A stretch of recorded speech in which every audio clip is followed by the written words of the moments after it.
ಶ್ರುತಿ ಸ್ಮೃತಿ पुराणानामादि करुणालयनमाय भगवत्पाद शंकरं लोके ಅಲ್ಲ ಔಷಧಿ ದುಡ್ಡೇನು भगवो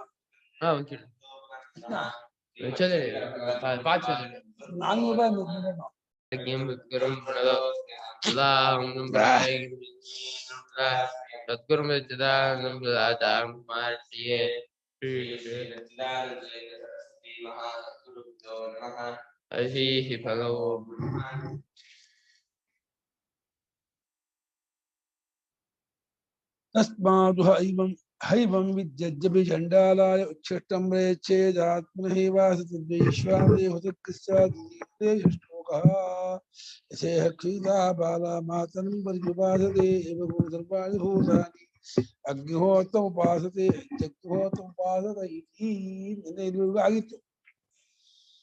ಆದ್ದರಿಂದ ಈ ಉಪಾಸಕನು ಸರ್ವಾತ್ಮ ಭಾವನೆ ಪಡ್ಕೊಂಡದ್ರಿಂದ ಈ ಉಪಾಸಕನು ಒಂದು ವೇಳೆ ಉಚ್ಚಿಷ್ಟ ಕೊಡೋದಕ್ಕೂ ಅನರ್ಹನಾಗಿರ್ತಕ್ಕಂಥ ಚಂಡಾಲಿಗೆ ಉಚ್ಚಿಷ್ಟವನ್ನು ಕೊಟ್ಟರೆ ನೋಡಿ, ಬೇರೆಯವರು ಉಚ್ಚಿಷ್ಟ ನಿಮ್ಗೆ ಚಂಡಾಲ ಕೊಡಬಾರ್ದು ಅಂತ.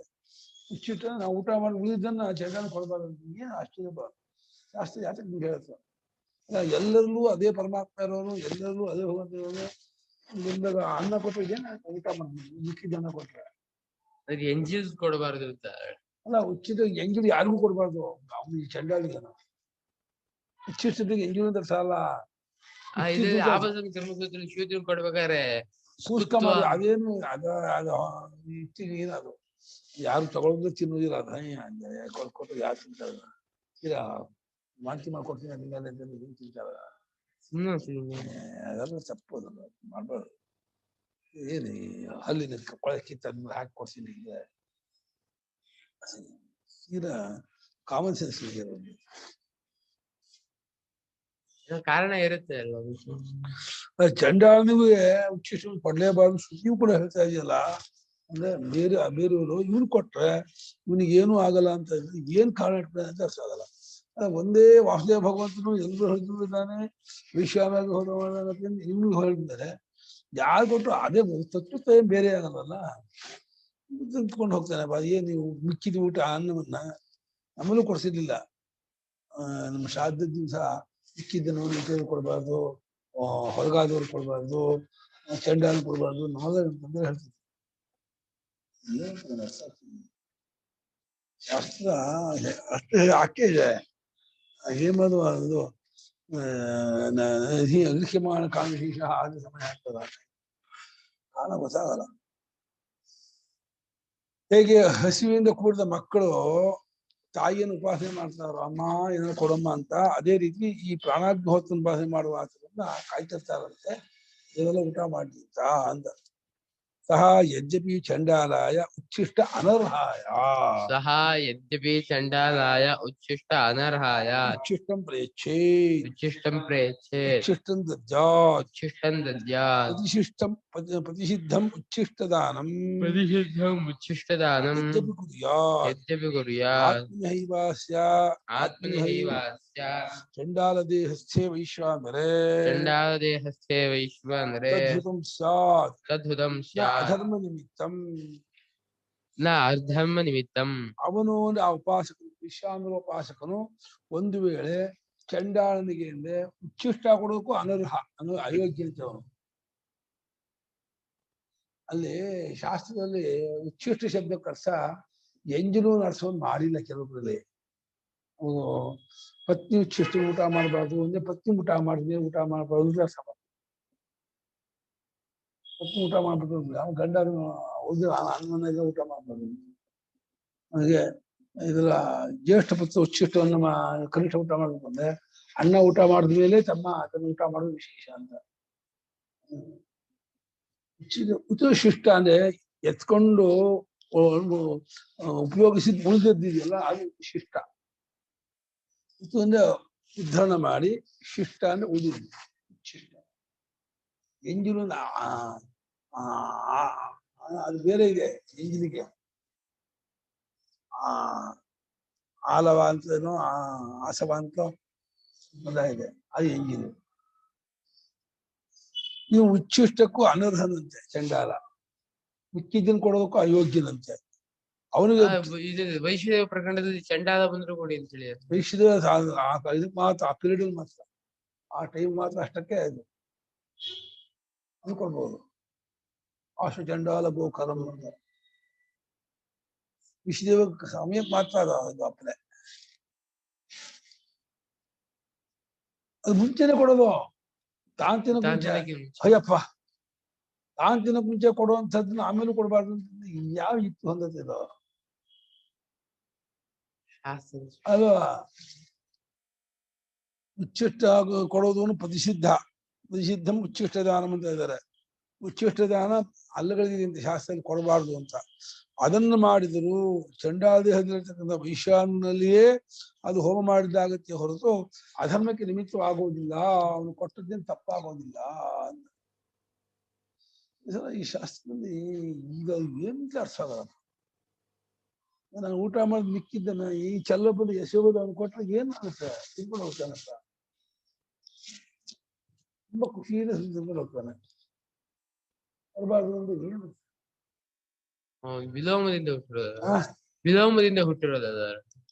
ಯಾರು ಹುಟ್ಟಿದೇನಲ್ಲ ಹುಟ್ಟಿದ ಜೀವಿತ ಪ್ರಾಣಿ ಕೊಡ್ತೀಯಾ, ನಾಯಿ ಕೊಡ್ತೀಯಾ? ನಾಯಿಗಿಟ ಕಡೆನಾ ಪಾಪ ಜನ್ಮ. ನಾಯಿ ಪಾಪ ಜನ್ಮ ಬ್ರಹ್ಮಹತ್ಯೆ ಮಾಡ್ದು ಅದಕ್ಕೆ ನಾಯಿ ಕೊಟ್ಮೇಲೆ ವಾಪಸ್ ತಿನ್ಬಾರ್ದಲ್ಲ. ಅಲ್ಲಲ್ಲ ನಾಯಿಗೆ ಕೊಡ್ಬೋದಂತ ಅವ್ನು ಕೊಡ್ಬಾರ್ದ ಅಂತ ಕೇಳ್ತಿರೋದು.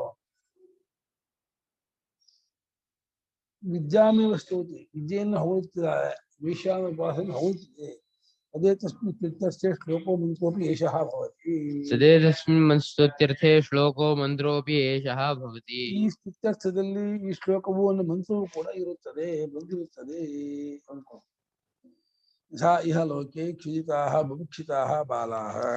ಯಥಾ ಇಹ ಲೋಕೆ ಕ್ಷುದಿತಾಃ ಬುಭುಕ್ಷಿತಾಃ ಬಾಲಾಃ. ಮಾತರಂ ಪ್ರತಿಪಾಸತೆ. ಮಾತರಂ ಪರ್ಯುಪಾಸತೆ. ಕದಾ ನೋ ಮಾತಾ ಅನ್ನಂ ಪ್ರೇಕ್ಷತಿ. ಕದಾ ನೋ ಮಾತಾ ಅನ್ನಂ ಪ್ರೇಕ್ಷತಿ. ಹೇಗೆ ಈ ಲೋಕದಲ್ಲಿ ಹಸಿದ ಮಕ್ಕಳು ಬಹಳ ಹಸಿವಾಗಿರ್ತಕ್ಕಂಥ ಚಿಕ್ಕ ಚಿಕ್ಕ ಹುಡುಗರು ಅಮ್ಮನನ್ನು ಅಪಹಾಸ್ಯ ಮಾಡ್ತಾರೆ. ಯಾವಾಗ ಅಮ್ಮ ಊಟ ಹಾಕ್ತಾಳೆ, ಯಾವಾಗ ತಿಂಡಿ ಕೊಡ್ತಾಳೆ, ಏನ್ ಕೊಡ್ತಾಳೆ ಅಂದಮ್ಮ ನಾನು ಕೊಡಮ್ಮ ಹಸಿವಾಗ್ತಿದೆ ಅಂತ ಹೇಳಿ ಅಮ್ಮನ ಹತ್ರ ಬಂದ್ ಮಕ್ಕಳು ಕೇಳಿದಾಗ ಅಮ್ಮ ಅಯ್ಯೋ ಪಾಪ ಮಕ್ಕಳು ಹಸ್ತಾರೆ ಒಂದಾಗಿದೆ ಅಂತ ಹೇಳಿ ತಕ್ಷಣ ಅವ್ರು ಏನೋ ಮಾಡ್ಕೊಡ್ತಾಳೋ. ಅದೇ ರೀತಿ ಏವಂ ಸರ್ವಾಣಿ ಭೂತಾನಿ ಏವಂ ಸರ್ವಾಣಿ ಭೂತಾನಿ ಅನ್ನದಾನಿ ಏವಂ ವಿಧೋ ಅಗ್ನಿಹೋತ್ರಂ ಭೋಜನಂ ಏವಂ ವಿಧೋ ಅಗ್ನಿಹೋತ್ರಿ ಭೋಜನಂ ಉಪಾಸತೆ ಉಪಾಸತೆ ಕದಾನ್ವಸು ಭೋಕ್ಷ್ಯತೆ. ಕದಾನ್ವಸು ಭೋಕ್ಷ್ಯತೆ ಇತಿ. ಆ ಮಕ್ಕಳು ತಾಯಿಯನ್ನು ಉಪಾಸನೆ ಮಾಡ್ತಿರುವ ಹಾಗೇನೆ ಈ ಲೋಕದ ಎಲ್ಲಾ ಜನರು ಕೂಡ ಈ ಅಗ್ನಿಹೋತ್ರವನ್ನು ಬಲ್ಲವನಾಗಿರ್ತಕ್ಕಂಥ ಉಪಾಸಕರನ್ನು ಕುರಿತು ಅನ್ನವಂತಿನ ಎಲ್ಲಾ ಭೂತಗಳು ಈ ಉಪಾಸಕ ಯಾವಾಗ ಊಟ ಮಾಡ್ತಾನಪ್ಪ ಅಂತ ಕಾಯ್ತಿರ್ತಾರಂತೆ. ಪೂರ್ವೋತಿಥಿಭ್ಯೋಷ್ಟಿಯ ಹೇಳೋ ಅತಿಥಿ ಬಂದಿದ್ದ ಮನೆ ಬಿಟ್ಟು ಊಟ ಮಾಡೋದು ವಿಶ್ವ ಉಪಾಸಕರಿಗೆ. ಅತಿಥಿ ಮುಂಚೆ ಊಟ ಮಾಡೋ ಹಾಗಿಲ್ವಲ್ಲ. ಅತಿಥಿಗೆ ಮುಂಚೆ ಊಟ ಮಾಡೋ ಹಾಗಿಲ್ವಲ್ಲ. ಅದು ಸ್ಪೆಷಲ್ ವಾಕ್ಯ. ಹೇಗೆ ವಾಮದೇವ ಉಪಾಸಕರಿಗೆ ನಕಾಂಚನ ಪರಿಹರ ಸ್ಪೆಷಲ್ ವಾಕ್ಯವೋ, ವಿಶ್ವಾಮ ಉಪಾಸಕರಿಗೆ ಪೂರ್ವೋತಿಥಿಭ್ಯೋಷ್ಟಿಯ ವಾಕ್ಯ ಇದೆ. ಅತಿಥಿಗಳು ಬಂದು ಅದನ್ನು ಕೂತ್ಕೊಳ್ಳಿ ಅಂತ ಹೇಳ್ಬಿಟ್ಟು ಕೂರಿಸಿ ಊಟ ಮಾಡಿ ಊಟ ಅಂತ ಹೇಳ್ಬಂದ ಆ ಅತಿಥಿ ಒಪ್ಕೋಬೇಕಂತ. ಹೌದು ನೀವು ಊಟ ಮಾಡ್ತೀವಿ, ಉಪಾಸಕರು ಆಮೇಲೆ ಊಟ ಮಾಡ್ತೀವಿ ಅಂತ. ಅತಿಥಿ ಅಷ್ಟಿಯ ದ್ವಿಜೀವಿಂದ ಹಾಗೆ ಪೂರ್ವೋತಿಥಿಭ್ಯೋ ಅಷ್ಟಿಯ ಅದರಿಂದ ಸುಮನ ಅವ್ರದಿಂದ. ಇದು ಕ್ಷುದಿತ ಅಂದ್ರೆ ಏನಂದ್ರಿ ಗುರುಗಳು? ಕ್ಷುದಿತ ಹಸಿದವರಾದ, ಹಸಿದವರು ಅಂತ. ಇದು ಬುಭುಕ್ಷಿ ಅಂದ್ರೆ ಊಟ ಅಂತನಾ? ಅದು ಬುಭುಕ್ಷ ಊಟ ಮಾಡ್ಬೇಕು ಇಷ್ಟು ಪಟ್ಕೊಂಡವ್ರು. ಆ ಕ್ಷುದಿತ ಅಂದ್ರೆ ಬುಭುಕ್ಷಿತ ಅಂತ ಭಾಷೆ ವ್ಯಾಖ್ಯಾನ. ಅಂದ್ರೆ ಹಸಿವು ಅಂತ. ಕ್ಷುತ್ತನೆ ಹಸಿವು, ಕ್ಷುದಿತ ಅಂದ್ರೆ ಹಸಿವಿನಿಂದ ಬಳಲುತ್ತಿರುವವರು, ಹಸಿವಿನಿಂದ ಕೂಡಿಕೊಂಡವರು. ಹಸಿವಿನಿಂದ ಕೂಡಿಕೊಂಡವರು ಕ್ಷುದಿತರು. ಅವರಿಂದ ಬುಭುಕ್ಷಿತ ಅಂತ ಭಾಷ್ಯ. ಊಟ ಮಾಡ್ಬೇಕು ಅಂತ ಅಂದ್ಕೊಂಡವರು ಆ ಹುಡುಗರು ತಾಯಿಯನ್ನು ಯಾವ ರೀತಿ ಕಾಯ್ತಾ ಇರ್ತಾರೆ, ಉಪಾಸ ಮಾಡ್ತಿರ್ತಾರೋ ಅದೇ ರೀತಿ ಎಲ್ಲಾ ಭೂತಗಳು, ಅನ್ನ ತಿನ್ನುವ ಎಲ್ಲಾ ಭೂತಗಳು ಈ ಅಗ್ನಿಹೋತ್ರಿ, ಪ್ರಾಣಾಗ್ನಿಹೋತ್ರಿ ವೈಶ್ಯಾನೋಪಾಸಕ ಯಾವಾಗ ಊಟ ಮಾಡ್ತಾನಪ್ಪ ಅಂತ ಕಾಯ್ತಾ ಇರ್ತಾರಂತೆ. ಆ ಇದರಲ್ಲಿ ಇನ್ನೊಂದು ಶಾಖಾಂತರದಲ್ಲಿ ಅತಿಥಿಗಳು ಬಂದಿದ್ರೆ ಮನೆಗೆ, ಅತಿಥಿಗಳನ್ನ ಬಿಟ್ಟು ಊಟ ಮಾಡಿ ಆಮೇಲೆ ಅತಿಥಿ ಊಟ ಮಾಡಿಸ್ಬೇಕಂತೆ. ಪೂರ್ವೋತಿಥಿಭ್ಯೋಷ್ಣೀಯ ಅಂತ ವಾಕ್ಯ ಇದೆ. ಈ ದೋಷ ಬರೋದಿಲ್ಲ ಅಂತ. ಬಾಕಿ ಗೃಹಸ್ಥರಿಗೆ ದೋಷ ಬರುತ್ತೆ. ವಿಶ್ವಾಮಿತ್ರೋಪಾಸಕನಾಗಿದ್ರೆ ಅವ್ರು ಊಟ ಮಾಡಿ ದೋಷ ಬರುತ್ತೆ ಊಟ ಮಾಡಿದವರಿಗೆ ಮುಂಚೆ. ತಮಾಷೆ ನೋಡು, ವಿಶ್ವಾಮಿತ್ರೋಪಾಸಕರಿಗಿಂತ ನಾ ಮುಂಚೆ ಊಟ ಮಾಡ್ತೀವಿ ತರಿಸಿ ಊಟ ಮಾಡಿದ್ರೆ ಅತಿಥಿಗಳಿಗೆ ದೋಷ ಬರುತ್ತೆ. ಅವ್ರು ಹೇಳಿದ್ರು ಅಯ್ಯೋ ನೀವು ಮುಂಚೆ ಊಟ ಮಾಡ್ಬಿಡಿ ನಾ ಆಮೇಲೆ ಮಾಡ್ತೀನಿ. ವಿಶ್ವಾಮಿತ್ರೋಪಾಸಕ ಅಷ್ಟು ದೊಡ್ಡವನು ಅಂತ. ಹಾಗೆ ವಾಜಪೇಯಿ ಒಂದ್ ಸಭೆ ಕೂತಿದ್ರೆ ಯಾರು ದೊಡ್ಡವ್ರು ಬಂದು ಅವ್ರು ಎದ್ದು ನಿಂತ್ಕೊಳ್ಳಲ್ಲ. ಈ ಶೃಂಗೇರಿಗಳು ಬಂದು ಎದ್ದು ನಿಂತ್ಕೊಳ್ಳಲ್ಲ ಅವರು. ವಾಜಪೇಯಿ ನಕಂಚನ ಪ್ರತ್ಯವರೋಹತಿ. ಅದು ಅವಮಾನ, ದೇವತೆಗಳಿಗೆ ಅವಮಾನ. ಎದ್ದು ನಿಂತಾರೆ ಅಪೀವಹಿ ದೇವತಾ ಹೇಳಿಲ್ಲ ಅಂತ ಕೋಪ ಮಾಡ್ಕೊಬರಲ್ಲ. ಶಿವ ಹೇಳಿಲ್ಲ ಅಂತ ದಕ್ಷ ಕೋಪ ಮಾಡ್ಕೊಂಡಲ್ಲ. ವಾಜಪೇಯಿ ಹೇಳ್ಬಾರ್ದು ನಿಷೇಧ ಮಾಡಿದ್ದಾರೆ. ಎಲ್ಲಿ ಹೋಗ್ತಾರೆ ಹಿಂಗೇರಿಗಳು ಬಂದು ಹೇಳ್ದೆ ಹೋಗ್ತಾರ? ನೀನ್ ಕೇಳಿದ್ರು ಶಾಸ್ತ್ರಿಗಳು, ನಾನು ಹಿಂಗೇರಿಗಳು ಬಂದು ಹೇಳ್ಬೇಕಾಗಿಲ್ವಾ ಅಂತ. ಶಾಸ್ತ್ರ ಪ್ರಕಾರ ಹೇಳ್ಬೇಕಾಗಿಲ್ಲ ಕಣ್ರಿ, ಅದ್ರ ಜನ ತಪ್ಪು ತಿಳ್ಕೊಳ್ತಾರೆ ನೀವು ಹೇಳದೆ ಹೋದ್ರೆ ಅಂತ. ನಾಕೋದ್ರೆ ಶಾಸ್ತ್ರ ಪ್ರಕಾರ ನಿಮ್ಗೆ ಅವಕಾಶ ಉಂಟು. ವಾಜಪೇಯಿ ಯಾರು ಬಂದು ಹೇಳ್ಬೇಕಾಗಿಲ್ಲ. ದೊಡ್ಡವನು ಅವನಿಗೆ ದೊಡ್ಡವರಿಲ್ಲ ಅಂತ. ದೊಡ್ಡ ಅಷ್ಟು ದೇವತೆಗಳು ಅವನಲ್ಲೇ ಇರ್ತಾರೆ. ಅದ ಕೇಳ್ತಾರ ಜನ, ಹೇಳಿದ ಅಂದ್ರ ಬೈತಾರ. ಹೀಗೆ ಧಾಷ್ಟ ನಿಮಗೆ ಏನಂತಾರೆ ಅಷ್ಟು. ಹೀಗೆ ಅಗ್ನಿಹೋತ್ರವನ್ನು ಬಲ್ಲವನು, ಪ್ರಾಣಾಗ್ನಿಹೋತ್ರವನ್ನು ಬಲ್ಲವನಾಗಿರ್ತಕ್ಕಂಥ ಉಪಾಸಕನನ್ನ ಎಲ್ಲಾ ಪ್ರಾಣಿಗಳು ಕಾಯ್ತಾ ಇರ್ತಾರಂತೆ. ಯಾವಾಗ ಊಟ ಮಾಡ್ತಾನೆ, ಇನ್ ಯಾವಾಗ ತಿಂತಾನೆ ಅಂತ. ತಿಂದ್ಬಿಟ್ರೆ, ಊಟ ಮಾಡ್ಬಿಟ್ರೆ ಪ್ರಪಂಚಕ್ಕೆ ತೃಪ್ತಿ ಆಗತ್ತೆ. ಜಗತ್ ಸರ್ವಂ ವಿದ್ವದ್ ಭೋಜನೇನ ತೃಪ್ತಂ ಭವತಿ ಇತ್ಯರ್ಥ. ಇಡೀ ಸಂಪೂರ್ಣ ಜಗತ್ತೇ ಆ ಉಪಾಸಕನು ಊಟ ಮಾಡೋದ್ರಿಂದ ತೃಪ್ತಿ ಆಗ್ಬಿಡತ್ತೆ. ಎಲ್ಲರಿಗೂ ಸಮೃದ್ಧಿ ಆಗುತ್ತೆ, ಸಂತೋಷ ಬರುತ್ತೆ. ವಿಶ್ವಾಮೋಪಾಸನ ಯಾರ? ಪರಮಾತ್ಮನೇ. ವಿಶ್ವಾಮರೋಪಾಧಿಯಿಂದ, ಜಾಠಾ ವಿಶ್ವಾಮೋಪಾಧಿಯಿಂದ ಸಾಕ್ಷಾ ಪರಮಾತ್ಮನನ್ನೇ ವಿಶ್ವಾತ್ಮನಾದ ಜಗದಾತ್ಮ ಅಂತ ಹೇಳಿ ಉಪಾಸನೆ ಮಾಡೋದು. ವಿಶ್ವ, ವೈಶ್ವಾನರ, ವಿಶ್ವಾತ್ಮ ಎಲ್ಲ ಒಂದೇ. ಇಡೀ ಜಾಗ ಪ್ರಪಂಚವನ್ನೇ ತಾನು ಅಂತ ಅಂದ್ಕೊಂಡಂಥ ಒಬ್ಬ ಆತ್ಮ, ಚೇತನಾದ ಆತ್ಮ, ದೇವತೆ ಪರಮಾತ್ಮನೇ. ಅವನು ಸಾಕ್ಷಾ ಪರಮಾತ್ಮನೇ. ವೈಶ್ವಾನರ ಸಾಧಾರಣ ಶಬ್ದ ವಿಶೇಷ ಸೂತ್ರಕವಾದ ಬ್ರಹ್ಮಸೂತ್ರದಲ್ಲಿ ವೈಶ್ವಾನರ ಅಂತ ಯಾರು ಚರ್ಚೆ ಮಾಡಿ ಸಾಕ್ಷಾತ್ ನಿರ್ಗುಣ ನಿರಾಕಾರ ವಿಶೇಷ ಪರಬ್ರಹ್ಮವನ್ನೇ ವೈಶ್ವಾನರ ಅಂತ ಕರೀತಾ ಇದೆ. ಅವನೇ ಎಚ್ಚರ ಪ್ರಪಂಚವಾಗಿ ತೋರ್ತಾ ಇದ್ದಾನೆ. ಸ್ವಪ್ನ ಪ್ರಪಂಚವಾಗಿ ತೋರಿದಾಗ ತೇಜಸ್ಸಾಗಿ ತೋರ್ತಾನೆ. ಸುಷುಪ್ತಿ ಪ್ರಪಂಚವಾಗಿ ತೋರ್ಕೊಂಡಾಗ ಸುಷುಪ್ತಾತ್ಮ ತೋರಿದಾಗ ಪ್ರಾಜ್ಞಾ ತೋರ್ತಾನೆ. ಮೂರು ಕಲ್ಪಿತ, ಮೂರು ಇಲ್ಲ, ಮೂರರಿಂದ ವಿಲಕ್ಷಣ ಅಂದಾಗ ತುರಿಯ ಅಂತ ಅನಿಸ್ಕೊಳ್ತಾನೆ. ಅವನೇ ಒಬ್ಬನಿಗೆ ತುರಿಯ ಅಂತ ಕಲ್ಪನಾ ರಹಿತವಾದ ರೂಪದಿಂದ ತುರಿಯ. ಸ್ಥೂಲ ಪ್ರಪಂಚೋಪಾಧಿಯಿಂದ ವಿಶ್ವ, ಸೂಕ್ಷ್ಮ ಪ್ರಪಂಚೋಪಾಧಿಯಿಂದ ತೈಜಸ, ಈ ಬೀಜ ಪ್ರಪಂಚೋಪಾಧಿಯಿಂದ ಪ್ರಾಜ್ಞಾ. ಯಾವ ಪ್ರಪಂಚೋಪಾಧಿ ಇಲ್ಲ, ಎಲ್ಲೂ ಅವಿದ್ಯಾ ಕಲ್ಪಿತ ಇರೋದು ಅವನೊಬ್ಬನೇ ಅಂತ ಗೊತ್ತಾದಾಗ ಅವನು ತುರಿಯ ಹೆಸರು. ಒಂದೇ ಸ್ವರೂಪಕ್ಕೆ 4 ಹೆಸರು, 4 ಕಲ್ಪಿತವೇ. ಮಾಯಾ ಸಂಖ್ಯಾ ತುರಿಯ ಬಂದು ಗೌಡಪಾದರು. ಆ ತುರಿಯ ಅನ್ನೋದು ಕಲ್ಪಿತವಾದ 3 ಇಟ್ಕೊಂಡು ಬಂದದ್ದು. ನಿಜವಾಗ 4 ಅಲ್ಲ, ಒಂದು ಒಬ್ಬೊಬ್ಬರು ತುರಿಯರೇ ಅಂತ. ವಿಶ್ವಾನೂ ತುರಿಯನೇ, ತೇಜಸ್ಸನೂ ತುರಿಯನೇ, ಪ್ರಾಜ್ಞನೂ ತುರಿಯನೇ. ಆ ಅವಸ್ಥೋಪಾಧಿಯಿಂದ ಆ ವಿಶೇಷ ಹೆಸರೇ ಹೊರತು ಸ್ವರೂಪದಿಂದ ಎಲ್ಲರೂ ತುರಿಯರೇ. ತುರಿಯ ಅನ್ನೋದು ಇದರಲ್ಲಿ ಇಟ್ಕೊಂಡ್ರೆ ತುರಿಯ, ತುರಿಯ ಅನ್ನೋದು ಅಲ್ಲ. ಅದು ಅಧ್ಯಾರೋಪ ದೃಷ್ಟಿಯಿಂದ ಹೇಳಿದ್ದು. ಪರ ನಿರ್ವಿಶೇಷನು, ನಿರ್ಗುಣನು, ನಿರಾಕಾರನಾಗಿರ್ತಕ್ಕನು ಅನ್ನೋದೇ ಪರಮದತ್ತ. ತುರಿಯ ಅಂದ್ರೆ ನಾವು ರೂಪ, ಒಂದ್ ಸ್ಟೇಟ್ ಅಂತ ತಗೋತಾ ಇದ್ರೆ ಬೇರೆ, ಇಲ್ಲದ ಅದು ಕಾನ್ಶಿಯಸ್ನೆಸ್ ತುರಿಯ ಅಂತಾರೆ ಅಲ್ವಾ? ಹೌದು, ಆ ಕಾನ್ಶಿಯಸ್ನೆಸ್ ಅನ್ನೋದು ಅಧ್ಯಾರೋಪವೇ. ಆ ಜಡವಲ್ಲ ಅಂದ್ರೆ ಕಾನ್ಶಿಯಸ್ನೆಸ್ ಇಂಪೋಸ್ ಮಾಡಿದ್ದೆ ಹೊರತು ಅದು ಕಾನ್ಶಿಯಸ್ನೆಸ್ ಅಂತ ಒಂದು ವಿಶೇಷ ಇಲ್ಲ.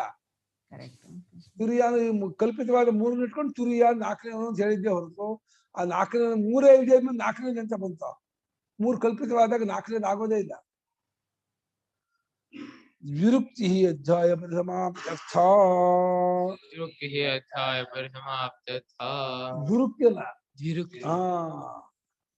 2 ಸಲ ಹೇಳಿದ್ದೆ. ಅದಕ್ಕೆ ಅಂದ್ರೆ ಈ 5ನೇ ಅಧ್ಯಾಯ ಕ್ಲೋಸ್ ಆಯ್ತು, ಮುಗೀತು. ಬೇರೆ ವಿಚಾರ, ತತ್ವ ವಿಚಾರ ಇನ್ನೊಂದಕ್ಕೆ ಆರಂಭವಾಗುತ್ತೆ ಅನ್ನೋಕ್ಕೋಸ್ಕರವಾಗಿ ಅಲ್ಲಿ ಕ್ಲೋಸ್ ಮಾಡೋದು. ಶ್ವೇತಕೇತುಃ ಆರುಣೇಯ ಆಸಾ ಶ್ವೇತಕೇತುರ್ಹ ಆರುಣೇಯ ತಗುಂಹ ಪಿತೋ ವಾಚ ಸಗೋಹ ಪಿತೋ ವಾಜ ಶ್ವೇತಕೇತೋ ಶ್ವೇತಕೇತೋ ವಸ ಬ್ರಹ್ಮಚರ್ಯಂ ವಸ ಬ್ರಹ್ಮಚರ್ಯಂ ನವೈ ಸೌಮ್ಯ ಅಸ್ತತ್ಕುಲೀನಃ ತವೈ ಸೌಮ್ಯ ಅಸ್ಮತ್ಕುಲೀನಃ ಅನಮೋಚ್ಯ ಬ್ರಹ್ಮಬಂಧುರಿವ ಭವತಿ ಚ ಬ್ರಹ್ಮವಂತರಿವ ಭವತೀತಿ ಶ್ವೇತಕೇತುರ್ಹಾರುಣೇಯ ಆಸ ಸಗೋಂಹ ಪಿತೋ ವಾಚ ಶ್ವೇತಕೇತೋ ವಸ ಬ್ರಹ್ಮಚರ್ಯಂ ತವೈ ಸೌಮ್ಯ ಅಸ್ಮತ್ಕುಲೀನಃ ಅನನೋಚ್ಚ ಬ್ರಹ್ಮಬಂಧುರಿವ ಭವತೀತಿ ಶ್ವೇತಕೇತುಃ ಹ ಆರುಣೇಯಃ ಆಸ ತಂ ಹ ಪಿತಾ ಉವಾಚ ಶ್ವೇತಕೇತೋ ವಸ ಬ್ರಹ್ಮಚರ್ಯಂ ನ ವೈ ಸೌಮ್ಯ ಅಸ್ಮತ್ಕುಲೀನಃ ಅನನೂಚ್ಯ ಬ್ರಹ್ಮಬಂಧುಃ ಇವ ಭವತಿ ಇತಿ. ಶ್ವೇತಕೇತು ಎಂಬುವ ಆತನು ಅರುಣನ ಮಗನಾದನ್ನ ಅರುಣನ ಮೊಮ್ಮಗ ಆರುಣಿಯ ಮಗ ಆರುಣೇಯ ಅರುಣನ ಮಗ ಆರುಣಿ ಅವನ ಮಗ ಆರುಣೇಯ ಅರುಣನ ಮೊಮ್ಮಗ ಶ್ವೇತಕೇತು ಎಂಬುವ ಆತನು ಒಬ್ಬನಿದ್ದ. ಅವನನ್ನು ಕುರಿತು ಅವನು 12 ವರ್ಷ ಆಗಿತ್ತು. 12 ವರ್ಷ ಗೋಲಿ ಆಟ ಆಡ್ಕೊಂಡು ಬುಗುಲಿ ಆಟ ಆಡ್ಕೊಂಡು ಚಿನ್ನಿ ಆಟ ಆಡ್ಕೊಂಡು ಇದ್ಬಿಟ್ಟ. ಅಪ್ಪ ನೋಡುವ ಈ ವರ್ಷ ಹೋಗ್ತಾನೆ ಈ ವರ್ಷ ಕೇಳ್ತಾನೆ ಅಂತ 12 ವರ್ಷ ಆದ್ರೂ ಹೋಗದೆ ಇದ್ಮೇಲೆ ಅಪ್ಪನೇ ಬಂದು ಹೇಳಿದಂತೆ, ಹೇ ಶ್ವೇತಕೇತೋ ತಮ್ಮ ಪಿತಾ ವಾಚನ ಅವನನ್ನು ಕುರಿತು ತಂದೆ ಹೇಳಿದನು, ಶ್ವೇತಕೇತೋ ಇಲ್ಲಿ ಶ್ವೇತಕೇತುವೆ ಹೊಸ ಬ್ರಹ್ಮಚರ್ಯ ಹೋಗೋ, ಬ್ರಹ್ಮಚರ್ಯಕ್ಕೆ ಹೋಗೋ, ಗುರುಕುಲಕ್ಕೆ ಹೋಗೋ, ಗುರುಕುಲಕ್ಕೆ ಹೋಗ್ಬಿಟ್ಟು ವಿದ್ಯಾಭ್ಯಾಸ ಮಾಡ್ಕೊಂಬಾರೋ. ಯಾಕೆ ಅಂದ್ರೆ ಹೇ ಸೌಮ್ಯ ಮಗು, ನಮ್ಮ ವಂಶದಲ್ಲಿ ಅಧ್ಯಯನ ಮಾಡಿದೆ ನಿಂಗೆ ಅನುಚ ಬ್ರಹ್ಮಬಂಧುವಿನಂತೆ ಯಾರು ಇರ್ಲಪ್ಪ. ಬ್ರಹ್ಮಬಂಧು ಅಂತ ಇದುವರೆಗೆ ನಿಮ್ ತಂದೆ ಅಜ್ಜ ಮುತ್ತಜ್ಜ ಯಾರು ಕೂಡ ಬ್ರಹ್ಮಬಂಧು ಆಗಿಲ್ಲ. ಬ್ರಹ್ಮಬಂಧು ಅಂದ್ರೆ ಸ್ವಯಂ ಬ್ರಾಹ್ಮಣನಾಗದೆ ನಿಗೆ ಬ್ರಾಹ್ಮಣರು ನಮ್ಮ ನೆಂಟರು, ನಾವು ಬ್ರಾಹ್ಮಣರಲ್ಲ ಅಂತ ಅನ್ಕೊಳ್ಳೋದು ಬ್ರಹ್ಮಬಂಧು. ಸ್ವಯಂ ಬ್ರಾಹ್ಮಣನಾಗದೇನೆ ಬ್ರಾಹ್ಮಣರು ನೆಂಟರು ಹೆಮ್ಮೆ ಪಟ್ಕೊಳ್ಳೋನು ಬ್ರಹ್ಮಬಂಧು ಅಂತ. ಹಾಗಾಗ್ಬಾರ್ದು ಕಣೋ, ನೀನ್ ಬ್ರಾಹ್ಮಣನಾಗ್ಬೇಕು. ನಮ್ಮ ವಂಶದಲ್ಲಿ ಈ ತರ ಇಲ್ಲ, ಹೋಗು ಬ್ರಹ್ಮಚರ್ಯಕ್ಕೆ ಹೋಗು, ಗುರುಕುಲ ವಾಸ ಮಾಡ್ಕೊಂಬ ಅಂತ ಹೇಳಿ ತಂದೆ ನಾವೇ ಅವನಾಗೆ ಹೇಳ್ಬೇಕಾಯ್ತು. ಸತ್ಯಕಾಮ ಜಾಬಾಲ ಹೇಳ್ದಲ್ಲ, ಬ್ರಹ್ಮಚರ್ಯಂ ವಸ್ಯಾಮಿ ಕಿಂಗೋತ್ರೋಸಿ ನಾನು ಕೇಳಿದವನು, ಬ್ರಹ್ಮಚರ್ಯ ಇರ್ಬೇಕು ಅಂದ್ಕೊಂಡಿದೀನಿ, ಒಂದು ಗೋತ್ರ ಹೇಳಮ್ಮ ಅಂತ ಮಗನಾಗೆ ಕೇಳ. ಹಾಗೆ ಇವನು ಕೇಳ್ತಾನೆ ಅಂತ ಅಂದ್ಕೊಂಡು ಅಪ್ಪ 8 ಆಯ್ತು 9 ಆಯ್ತು 10 ಆಯ್ತು 11 ಆಯ್ತು ಕೇಳ ಇಲ್ಲ. 12 ವರ್ಷ ಆದ್ಮೇಲೆ ಅಪ್ಪರೇ ಹೇಳಲ್ವೇ ಮಗನೇ ಆಟ ಆಡ್ಕೊಂಡು ಇರ್ಬೇಡ. ಆ ತಾಯಿ ಕೂಡ ಚೆನ್ನಾಗಿ ಮುದ್ದು ಮಾಡ್ಕೊಂಡು ತುಂಬಾ ಪುಟಿಂಗವನು, ಭಾರಿ ಬುದ್ಧಿವಂತ. ಅದು ವಿದ್ಯಾಭ್ಯಾಸನೇ ಮಾಡಿಸಿಲ್ಲಪ್ಪ, ಏನು ಒಂದು ಬಾಯಿ ಪಾಠ ಹೇಳ್ಕೊಟ್ಟಿಲ್ಲ, ಏನು ಆಯಿ ಹೇಳ್ಕೊಟ್ಟ ಏನು ಹೇಳ್ಕೊಟ್ಟಿಲ್ಲ. ಏನ್ ನಿಲ್ಲ ತಂದೆ ಜ್ಞಾನಿ, ತತ್ವಜ್ಞಾನಿ. ಅದಕ್ಕೆ ಅಷ್ಟು ಏರ್ ಹಾಳುವಾಗಿದೆ. ಅಲ್ಲ ಜ್ಞಾನಿಗೆ ಇರುತ್ತೆ ಮಗ, ವಿದ್ಯಾಭ್ಯಾಸ ಇರುತ್ತಪ್ಪ, ಇರೋಲ್ಲ ಹಂಗಿರೋಲ್ಲ ಜ್ಞಾನಿ. ಜ್ಞಾನಿ ಆದ್ರೂ ತುಂಬಾ ಅಟೆನ್ಷನ್ ಅಲರ್ಟ್ ಆಗಿರ್ತಾನೆ. ಏನ್ ಮಾಡೋ ಸುಮ್ಮನೆ ವಿದ್ಯಾಭ್ಯಾಸಕ್ಕೆ ತುಂಬಾ ಗಮನ ಕೊಡ್ತಾನೆ. ಏನೋ ಹುಡುಗ ಬುದ್ಧಿ ಮಾಡ್ಕೊಳ್ಳಿ ಸುಮ್ಮನಿದ್ದ. ಶ್ವೇತಕೇತು ಆರುಣೇ ಆಸಾ ಇತ್ಯಧ್ಯಾಯ ಅಧ್ಯಾಯ ಸಂಬಂಧ. ಶ್ವೇತಕೇತುರ್ಹಾರುಣೇಯ ಆಸಾ ಇತ್ಯಧ್ಯಾಯ ಸಂಬಂಧ. ಇತ್ಯಾದ್ಯಧ್ಯಾಯ ಸಂಬಂಧ. ಶ್ವೇತಕೇತು ಆರುಣೇ ಆಸಾ ಅಂತ ಹೇಳಿ 6ನೇ ಅಧ್ಯಾಯ ಆರಂಭ ಆಗುತ್ತಲ್ಲಪ್ಪ. ಈ ರೀತಿಯಾಗಿ ಆರಂಭವಾಗುವ 6ನೇ ಅಧ್ಯಾಯದ ಸಂಬಂಧ ಏನು, ಕನೆಕ್ಷನ್ ಏನು, ಆ ಲಿಂಕ್ ಏನು, ಈ ಹಿಂದಿನ 5 ಅಧ್ಯಾಯಕ್ಕೂ ಈ 6ನೇ ಅಧ್ಯಾಯಕ್ಕೂ ಇರುವ ಲಿಂಕ್ ಸಂಬಂಧ ಏನು ಅನ್ನೋದನ್ನ ಭಾಷ್ಯಕಾರ ಬರೀತಾರೆ. ಸರ್ವಂ ಖಲಿನಂ ಬ್ರಹ್ಮ ತಜ್ಜಲಾನ್ ಇತ್ಯುಕ್ತಂ. ಸರ್ವಂ ಖಲಿನಂ ಬ್ರಹ್ಮ ತಜ್ಜಲಾನ್ ಇತ್ಯುಕ್ತಂ. ಹಿಂದೆ 3:14 3ನೇ ಅಧ್ಯಾಯದ 14ನೇ ಖಂಡದಲ್ಲಿ ಇದೆಲ್ಲವೋ ಬ್ರಹ್ಮವೇ, ಸರ್ವಂ ಖಲಿನಂ ಬ್ರಹ್ಮ ತಜ್ಜಲಾನ್, ತಜ್ಜ ತಲ್ಲ ತದನ, ಅದರಲ್ಲೇ ಹುಟ್ಟಿ ಅದರಲ್ಲೇ ಇದ್ದು ಅದರಲ್ಲೇ ಅಡಗೋದ್ರಿಂದ ಅದು ಎಲ್ಲವೂ ಬ್ರಹ್ಮವೇ ಅಂತ. ತಜ್ಜಲ ಅಂದ್ರೆ ಹೇತು, ಆಭರಣವಲ್ಲ ಬಂಗಾರವೇ. ಯಾಕೆಂದ್ರೆ ಬಂಗಾರದಲ್ಲೇ ಹುಟ್ಟಿ ಬಂಗಾರದಲ್ಲೇ ಇದ್ದು ಬಂಗಾರದಲ್ಲೇ ಅಡಗೋದ್ರಿಂದ ಬಂಗಾರವೇ ಅಂತ. ಹಾಗೆ ಇದೆಲ್ಲವೂ ಬ್ರಹ್ಮವೇ, ಯಾಕೆಂದ್ರೆ ಬ್ರಹ್ಮದಲ್ಲೇ ಹುಟ್ಟಿದೆ, ಬ್ರಹ್ಮದಲ್ಲಿಯೇ ಇದೆ, ಬ್ರಹ್ಮದಲ್ಲೇ ಅಡಗತ್ತೆ, ಆದ್ರಿಂದ ಇದೆಲ್ಲವೂ ಬ್ರಹ್ಮವೇ ಅಂತ ಹೇಳ್ತಾರೆ. ಅದಕ್ಕೆ ಅನುಭವ ಯುಕ್ತಿ ತೋರಿಸಿಲ್ಲ ಅಲ್ಲಿ ಪ್ರತಿಜ್ಞಾ ಮಾತ್ರ ಸ್ಟೇಟ್ಮೆಂಟ್ ತರ ಹೇಳ್ಬಿಟ್ಟು ಉಪಾಸನೆ ಮಾಡಪ್ಪ ಅಂತ ಹೇಳ್ಕೊಟ್ಟು. ಕಥಂ ತಸ್ಮಾತ್ ಜಗದಿದಂ ಜಾಯತೆ ತಸ್ಮಿನ್ನೇವ ಚ ಲೀಯತೆ ಅನಿಚಿತ ತೇನೈವ ಇತ್ಯೇತದ್ ವಕ್ತವ್ಯಂ.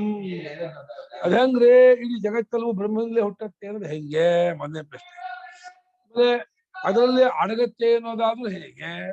ಆಮೇಲೆ ಸ್ಥಿತಿಕಾಲದಲ್ಲಿ ಅದನ್ನು ಆಶ್ರಯಿಸಿಕೊಂಡೇ ಬದುಕೊಂಡಿರುತ್ತೆ ಅನ್ನೋದಾದ್ರೂ ಹೇಗೆ?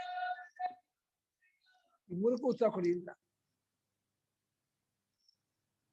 ಆ ಬ್ರಹ್ಮದಲ್ಲಿಯೇ ಇದ್ದು ಅದರಲ್ಲೇ ಅಡಗಿ ಅದರಲ್ಲೇ ಚೇಷ್ಟೆ ಮಾಡುತ್ತೆ ಅಂತ ಅಂತಿದ್ದೀರಲ್ಲ, ಇದು ಹೆಂಗ್ ಸರಿ ಆಗತ್ತೆ? ಇದು ಹೆಂಗ್ ಹೊಂದತ್ತೆ? ಇದಕ್ಕೇನು ಲಾಜಿಕ್ ಏನು, ಪ್ರೂಫ್ ಏನು ಅಂತ ಅದನ್ನ ಹೇಳ್ಬೇಕು. ಅನಂತರಂತ ಏಕಸ್ಮಿನ್ ಭುಕ್ತೆ ವಿದುಷಿ ಅನಂತರಂಚ ಏಕಸ್ಮಿನ್ ಭುಕ್ತೆ ವಿದಿಸಿ ಸರ್ವಂ ಜಗತ್ ಸುಪ್ತಂ ಭವತಿ ಇತ್ಯುಕ್ತಂ. ಸರ್ವಂ ಜಗತ್ ತೃಪ್ತಂ ಭವತಿ ಇತ್ಯುಕ್ತಂ. ಈಗ ತಾನೆ ಅಂತರಂ ಅನಂತರಂ, ಈಗ ತಾನೇ ಕಾದಂತಹ ಭಾಗದಲ್ಲಿ ಒಬ್ಬ ಉಪಾಸಕ ವೈಶ್ಯಾದ್ರ ಉಪಾಸಕ ತಿಂದ್ರೆ ಜಗತ್ತೆಲ್ಲ ತೃಪ್ತಿ ಆಗತ್ತೆ ಅಂದ್ರೆ ಅದು ಹೇಗಾಗತ್ತೆ ಸಾಧ್ಯ? ನಾನು ಊಟ ಮಾಡೋದು ನಿಮ್ಮ ಹೊಟ್ಟೆ ತುಂಬಿಡುತ್ತಾ? ಇದು ಯುಕ್ತಿ ಹೊಂದಲ್ವಲ್ಲ. ಇದನ್ನು ಹೇಗೆ ಪ್ರೂವ್ ಮಾಡ್ತೀರಾ ಅಂತಂದ್ರೆ ಒಬ್ಬನೇ ಆತ್ಮ ಇರ್ತಕ್ಕವರು ಅನ್ನೋದನ್ನ ತಿಳಿಸುವ ಮೂಲಕ ಅದನ್ನು ಪ್ರೂವ್ ಮಾಡ್ತಾರೆ. ಏಕಸ್ಮಿನ್ ವಿದುಷಿ, ಒಬ್ಬನೇ ಉಪಾಸಕನು ತಿಂದದ್ದಾದರೆ ಜಗತ್ತೆಲ್ಲ ತೃಪ್ತಿ ಆಗತ್ತೆ ಅಂತಂದ್ರಲ್ಲ, ಅದು ಏಕತ್ವೇ ಸತಿ ತದೇಕತ್ವೇ ಸತಿ ಆತ್ಮನಃ ಆತ್ಮನಃ ಸರ್ವಭೂತಸ್ಥಸ್ಯ ಸರ್ವಭೂತಸ್ಥಸ್ಯ ಉಪಪದ್ಯತೆ ಉಪಪದ್ಯತೆ ನ ಆತ್ಮಭೇದೆ. ನ ಅನಾತ್ಮಭೇದೆ. ಎಲ್ಲಾ ಭೂತಗಳಲ್ಲೂ ಇರತಕ್ಕಂತಹ ಆತ್ಮನು ಒಬ್ಬನೇ ಅಂತ ಆದ್ರೆ ಅದು ಹೊಂದತ್ತೆ ಹೊರತು ಆತ್ಮಭೇದ ಇದ್ದು ಹೊಂದಲ್ಲ. ಹೇಗೆ ಕಣ್ಣು, ಕಿವಿ, ಮೂಗು, ಬಾಯಿ, ಕೈ, ಕಾಲು ಎಲ್ಲಕ್ಕೂ ತೃಪ್ತಿ ಆಯ್ತು ಊಟ ಮಾಡಿದ್ರೆ, ಒಬ್ಬನ ಇದಕ್ಕಾಗಿ ಇರೋದನ್ನ. ಹಾಗೆ ಇಡೀ ವಿಶ್ವವೆಲ್ಲ ತೃಪ್ತಿ ಆಗತ್ತೆ ಅಂದ್ರೆ ಅದು ವಿಶ್ವಾತ್ಮನಾದ ಒಬ್ಬ ಆತ್ಮ ಇದ್ದರೆ ತೃಪ್ತಿ ಆಗೋಗ್ಬೋದು.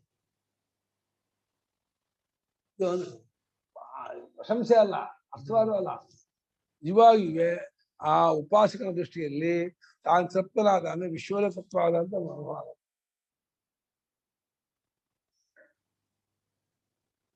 ಏಕಸ್ಮಿನ್ ಸರ್ವಭೂತಸ್ಥಸ್ಯ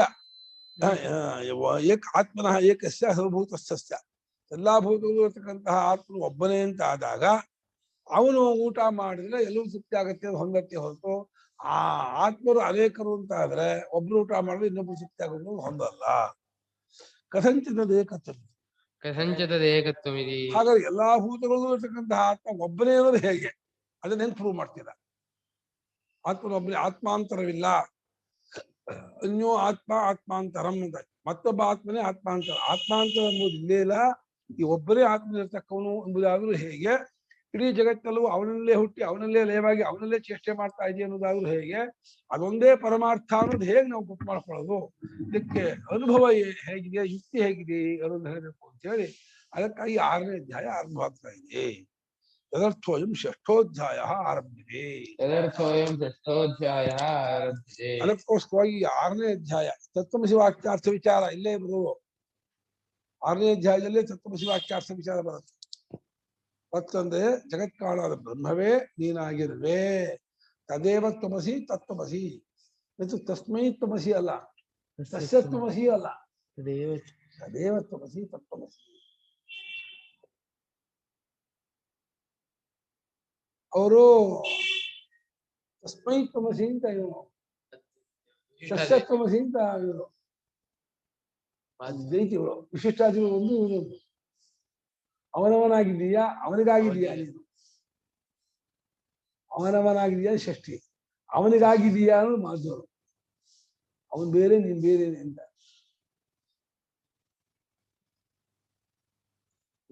ಅರ್ಥ ಮಾಡ್ತಾರೆ. ಅವರವರ ಬುದ್ಧಿಶಕ್ತಿಗೆ ಅನುಗುಣವಾಗಿ ಅರ್ಥ ಮಾಡ್ತಾರೆ, ಯುಕ್ತಿ ಕೊಡ್ತಾರೆ, ದೃಷ್ಟಾಂತ ಕೊಡ್ತಾರೆ, ಏನೋ ಮಾಡ್ತಾರೆ. ಆದರೆ ಅನುಭವ ಒಪ್ಪಕ್ಕಾಗಲ್ಲ ಅಂತ ಭಾಷ್ಯಕಾರ. ಪಿತಾಪುತ್ರಾಖ್ಯಾಯಿಕಾ ವಿದ್ಯಾಯಾಃ ಸಾರಿಷ್ಠತ್ವ ಪ್ರದರ್ಶನಾರ್ಥ ಪುತ್ರಾಖ್ಯಾಯಿಕಾ ವಿದ್ಯಾಯಾಃ ಸಾಹಲಾಖ್ಯಾಯಿಕಾ ಆಖ್ಯಾಯಿಕಾ ವಿದ್ಯಾಯಾಃ ಸಾರಿಷ್ಠತ್ವ ಪ್ರದರ್ಶನಾರ್ಥ. ಯಾರಿಗೆ ತಂದೆ ಮಗನ ಸಂವಾದ ಯಾತಕ್ಕೆ ಬಂತು ಇಲ್ಲಿ? ತಂದೆ ಮಗನ ಸಂವಾದ ಮಾಡ್ಬಿಟ್ಟು ಹೇಳ್ಬೇಕು ಅನ್ನೋದು ಏನ್ ವಿಶೇಷ ಅಂದ್ರೆ, ತಂದೆಯಾದವನು ಮಗನಿಗೆ ಹೇಳುವಂತಹ ವಿದ್ಯೆ ಅತ್ಯಂತ ಸಾರತಮವಾದ ವಿದ್ಯೆ ಆಗಿರುತ್ತೆ. ಸುಳ್ಳು ವಿದ್ಯೆಯನ್ನು ತಂದೆ ಮಗನಿಗೆ ಹೇಳಲ್ಲ. ಯಾವತ್ತಿಗೂ ಮಗನಿಗೆ ತಂದೆ ಮೋಸ ಮಾಡೋದಿಲ್ಲ. ಯಾರಿಗಾದ್ರೂ ಮೋಸ ಮಾಡ್ಬೋದು ತಂದೆ, ಮಗನಿಗೆ ಏನ್ ಮಾಡಿದ್ರು ಮೋಸ ಮಾಡಲ್ಲ. ಮಗನಿಗೆ ಹೇಳಿದಂತಹ ವಿದ್ಯೆ ಅಂತ ಆದ್ರಿಂದ ಇದು ಬಹಳ ಸಾರತಮ, ಶಿಸ್ತು, ಅತ್ಯಂತ ತಿರುಳು ಅನ್ನೋದನ್ನು ತೋರಿಸ್ಬೇಕು ಅನ್ನೋ ಹಾಗೆ ಪಿತಾಪುತ್ರ ಆಖ್ಯಾಯಿಕೆ ತಗೊಂಡ್ಬಂದೆ. ಶ್ರುತಿ ಬೇಕು ಅಂದ್ರೆ ಪತಿ ಪತ್ನಿ ಆಖ್ಯಾಯಿಕೆ, ಯಾಜ್ಞವಲ್ಕ್ಯರು ಪ್ರಿಯಳಾದಂತಹ ಹೆಂಡತಿಗೆ ಹೇಳಿದಂತಹ ವಿದ್ಯೆ, ಉದ್ದಾಲಕಾರನು ಪ್ರಿಯನಾದ ಮಗನಿಗೆ ಹೇಳಿದಂತಹ ವಿದ್ಯೆ, ಯಮನು ಅತ್ಯಂತ ಪ್ರಿಯತಮನಾದ ಶಿಷ್ಯನಿಗೆ ಹೇಳಿದ ವಿದ್ಯೆ. ಅಂದ್ರೆ ಈ ರೀತಿ ಹೇಳ್ತಾ ಹೇಳ್ತಾ ಈ ವಿದ್ಯೆಯಲ್ಲಿ ಗೌರವವನ್ನು ಹೆಚ್ಚಿಸಬೇಕು, ಪ್ರವೃತ್ತಿ ಉಂಟಾಗಬೇಕು. ಇದರಲ್ಲಿ ಯಾವ ಕಾರಣ ಅಪನಂಬಿಕೆ ಸಂಶಯ ಪಡಬಾರದು. 100ಕ್ಕೆ 100 ಈ ಫಲ ಆಗೇ ಆಗತ್ತೆ ಅಂತ ಹೇಳೋಕ್ಕೋಸ್ಕರ ಈ ಕಥೆಯನ್ನೆಲ್ಲ ಬಳಸ್ಕೊತಾರೆ. ಕಥೆ ಉದ್ದೇಶ ಅದೇ. ಪಿತಾಪುತ್ರ ಆಖ್ಯಾಯಿಕ, ತಂದೆ ಮಗನ ಕಥೆಯು ವಿದ್ಯೆಯು ಸಾರಿಷ್ಠ ಅತಿಶಯನ ಸಾರಹ ಸಾರ್ಥಂ ಸಾರಿಷ್ಠವಾಗಿದೆ ಎಂಬುದು ತೋರಿಸೋಕ್ಕೋಸ್ಕರ ಬಂದಿದ್ವು. ಶ್ವೇತಕೇತು ರೀತಿ ನಾಮತಃ, ಹೆಸರಿನಿಂದ ಶ್ವೇತಕೇತು ಅಂತ ಪ್ರಸಿದ್ಧ ಬಂತಪ್ಪ. ಶ್ವೇತಕೇತು 6ನೇ ಕುರುಪಂಚಾಲಾಂ ಭವಿಷ್ಯ ಅಂತ ಪಂಚಾಗ್ನಿ ವಿದ್ಯೆ ಇದೆ. ಅವನು ಇವನು ಒಂದೇ ಬೇರೆ ಬೇರೆ ಹೋಗ್ತಿಲ್ಲ. ಅಬ್ರಾಹ್ಮಣೆ ಭಾಷಿಕಾರರು ಈ ಹೊಸದಾಗಿ ಬೇರೆ ಹಾಗೆ ವ್ಯಾಖ್ಯಾನ ಮಾಡ್ತಿದ್ದಾರೆ. ಪೂರ್ವೋಕ್ತ ಶ್ವೇತಕೇತು ಅಂತ ಹೇಳಲಿಲ್ಲ. ಹಾ ಇತಿ ಐತಿಹ್ಯಾರ್ಥ, ಶ್ವೇತಕೇತು ಹಾ ಅಂದ್ರೆ ಹೀಗಂತ ಒಂದ್ಸಲ ನಡೆದಿತ್ತು ಕಥೆ ಅಂತ. ಐತಿಹ್ಯ ಇತಿ ಹ ಭಾವ ಐತಿಹ್ಯಂ, ಈ ರೀತಿಯಾಗಿ ಆಗಿತ್ತು ಎಂಬುದು ಐತಿಹ್ಯ. ಇತಿ ಈ ಅನ್ನೋದು ಐ ಆಗುತ್ತೆ ವೃದ್ಧಿಯಾಗಿ. ಇತಿ ಹ ಭಾವ ಐತಿಹ್ಯಂ, ಹಾ ಯಾಗತ್ತೆ, ಹಾ ಯಾಗತ್ತೆ ವೃದ್ಧಿ ಆದಿವೃದ್ಧಿ.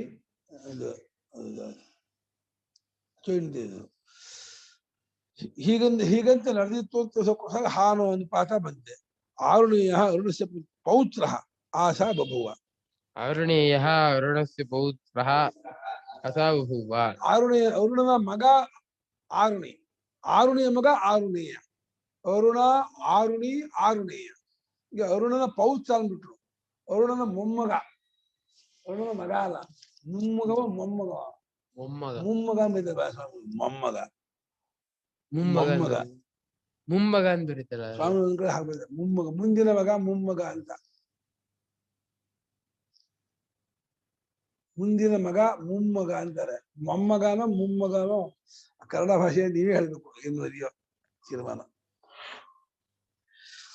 ಅರುಣನ ಮೊಮ್ಮಗ, ಮುಂದಿನ ಮಗ ಅಂದ್ರೆ ಮಗನ ಮಗ ಆರುಣೇಯ.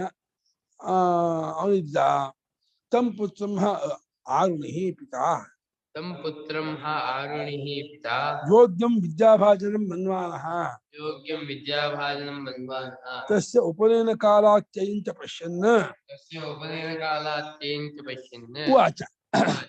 ಆ ಮಗನನ್ನ ಕುರಿತು ತಂದೆಯಾದಂತಹ ಆರುಣಿಯು ಇವನು ವಿದ್ಯೆಗೆ ಯೋಗ್ಯನಾಗಿದ್ದಾನೆ, ಭಾಜನ ಪಾತ್ರ, ವಿದ್ಯೆಗೆ ಪಾತ್ರನಾಗಿದ್ದಾನೆ, ವಿದ್ಯೆಗೆ ಯೋಗ್ಯನಾಗಿದ್ದಾನೆ ಎಂಬುದನ್ನು ತಿಳಿಯುತ್ತಾ ತಂದೆ 12 ವರ್ಷ ಆಯಿತು, ಈಗ ಅವನು ವಿದ್ಯೆಗೆ ಫಿಟ್ಟು ತಕ್ಕವನಾಗಿದ್ದಾನೆ ಎಂದು ತಿಳಿಯುತ್ತಾ ಅವನ ಉಪನಯನ ಕಾಲ ಮೀರ್ತಾ ಇದ್ದಲ್ಲ ಅಂತ ತಿಳಿದವನಾಗಿ ಉಪನಯನ ಮಾಡೇ ಇಲ್ಲ. 12 ವರ್ಷ ಆದ್ರು ಗರ್ಭಾಷ್ಟಮಿ ಸಿದ್ಧಾಂತ ಇದ್ರೆ ಆಟ ಆಡ್ಕೊಂಡು ಏನಂತೆ ಅಂತ. ಉಪನಯನದ ಕಾಲ ಮೀರ್ತಾ ಇದೆ. ಮುಖ್ಯ ಕಾಲ 12 ತಾನೆ, ಆಮೇಲೆ ಗೌಣ ಕಾಲ ತಾನೆ. ಉಪನಯನ ಕಾಲ ಮೀರ್ತಾ ಇದೆ ಎಂಬುದನ್ನು ಕೂಡ ತಿಳಿಯುತ್ತಾ ಅವನು ಮಗನ ಹತ್ರ ಅಪ್ಪ ಹೇಳ್ತಾ ಇದ್ದಾನೆ, ಹೇ ಶ್ವೇತಕೇತೋ ಹೇಳ್ರು ಅನುರೂಪಂ ಗುರುಂ ಕುಲಸ್ಯನೋ ದತ್ವಾ ಹೊಸ ಬ್ರಹ್ಮಚರ್ಯಂ. ಇಲ್ಲಿ ಶ್ವೇತಕೇತುವೇ ನಮ್ಮ ಕುಲಕ್ಕೆ ಅನುರೂಪವಾದ ಗುರುವನ್ನ ಹುಡ್ಕೊಂಡು ಬ್ರಹ್ಮಚರ್ಯದ ವಾಸವಾಗಿರಯ್ಯ, ಹೋಗಯ್ಯ, ಯಾರತ್ತಲ್ಲೂ ಹೋಗು. ಯೋಗ್ಯವಾಗಿರುವಂತಹ ನಮ್ಮ ಕುಲಕ್ಕೆ ತಕ್ಕದ್ದಾಗಿರುವ ಗುರುವನ್ನು ಹುಡ್ಕೊಂಡು ಹೋಗಿ ಗುರುಕುಲ ವಾಸ ಮಾಡು, ವಿದ್ಯಾಭ್ಯಾಸಕ್ಕೆ ಹೋಗು, ನೀನು ಮನೇಲಿ ಇರ್ಬೇಡ. ಏನ್ ಧೈರ್ಯ ನೋಡಿ. ಹಿಂದಿನ ಕಾಲದಲ್ಲಿ ಚಿಕ್ಕ ಮಕ್ಕಳನ್ನ ಸರಿಸಿ ಗುರುಕುಲ ಕಳಿಸ್ಬಿಡೋರು. ಆಮೇಲೆ ಅಲ್ಲೇ ಗುರುಕುಲದಲ್ಲಿ ಗೌರಿ ಹಬ್ಬ ಕಳಿಸೋದು, ಗಣಪತಿ ಹಬ್ಬ ಕಳಿಸೋದು, ಶಿವರಾತ್ರಿ ಕಳಿಸೋದು ಅದೆಲ್ಲ ಇಲ್ವೇ ಇಲ್ಲ. ಅಲ್ಲಿ ಹೋಗ್ಬಿಟ್ರೆ ಪೂರ್ತಿ ಮುಗಿಯೋವರೆಗೂ ಕಳಿಸೋದೇ ಇಲ್ಲ. ಸಮಾವರ್ತಿವರೆಗೂ ಅಲ್ಲೇ ನಮ್ಮ ಫಂಕ್ಷನ್, ಅತ್ತೆಮನೆ ಫಂಕ್ಷನ್, ಮಾಮನ ಫಂಕ್ಷನ್ ಹೋಗ್ತಾ ಇರ್ತಾರಲ್ಲ, ಹಂಗೆಲ್ಲ ಇಲ್ಲ ಅಲ್ಲಿ. ಅದೇ ಕರೆಕ್ಟ್. ಮಧ್ಯ ಹೋಗ್ತೀವಿ ಚಂದ ಎಲ್ಲ ಬಿಟ್ಕೊಂಡು ಪಾಠ ಹೋಗ್ತಾ ಇರ್ತಾರೆ. ಇದ್ರಿ ಏನು ತಪ್ಪು. ಅನುರೂಪಂ ಗುರುಂ ಅನ್ನೋರು ನಮ್ಮ ವಂಶಕ್ಕೆ ನಮ್ಮ ಕುಲಕ್ಕೆ ಅನುಗುಣವಾದಂತಹ ಯೋಗ್ಯರಾದಂತಹ ಗುರುನ ಹುಡುಕೊಂಡು ಅಲ್ಲಿ ಬ್ರಹ್ಮಚರ್ಯದಲ್ಲಿ ವಾಸವಾಗಿರು ಮಾಡ್ಕೊಂಡಿರು ಅಂತ. ಬಂದೆ ಆಯ್ತು.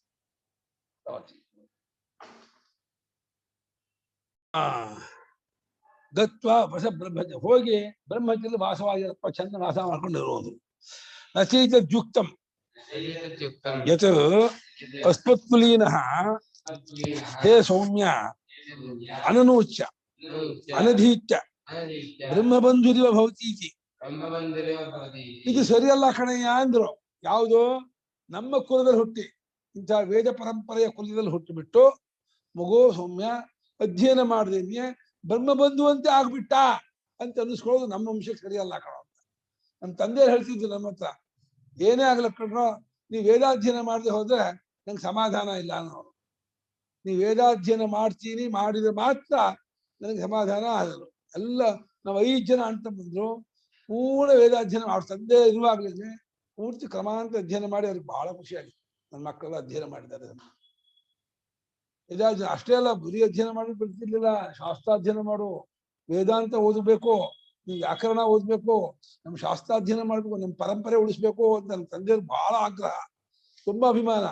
ನಮ್ಮೂಲ ಅಗ್ನಿಹೋತ್ರ ಇರಲಿಲ್ಲ, ಅಗ್ನಿಹೋತ್ರ ತರಿಸಿದ್ರು. ಹಾನಗಲ್ ಸೀತಾರಾಮ ಶಾಸ್ತ್ರಿಗಳನ್ನ ಕರೆಸಿಬಿಟ್ಟು ಅವ್ರ ಹತ್ರ ಇವರಿಗೆ ಅಗ್ನಿಹೋತ್ರ ದರ್ಶನ ಪಾಠ ಹೇಳ್ಕೊಡಿ ಅಂತ ಹೇಳಿಸಿ ಅವನು ನಮ್ಮ ಅಣ್ಣ ಹತ್ರ ಅಗ್ನಿಹೋತ್ರವನ್ನು ನಡೆಸ್ಬಿಟ್ರು. ಅಣ್ಣ ಅಗ್ನಿಹೋತ್ರ ಮಾಡ್ತಿದ್ರು ನಮ್ಮ ತಂದೆ ಇರ್ಬೇಕಾದ್ರೆ. 30 ವರ್ಷ ಮಾಡಿ.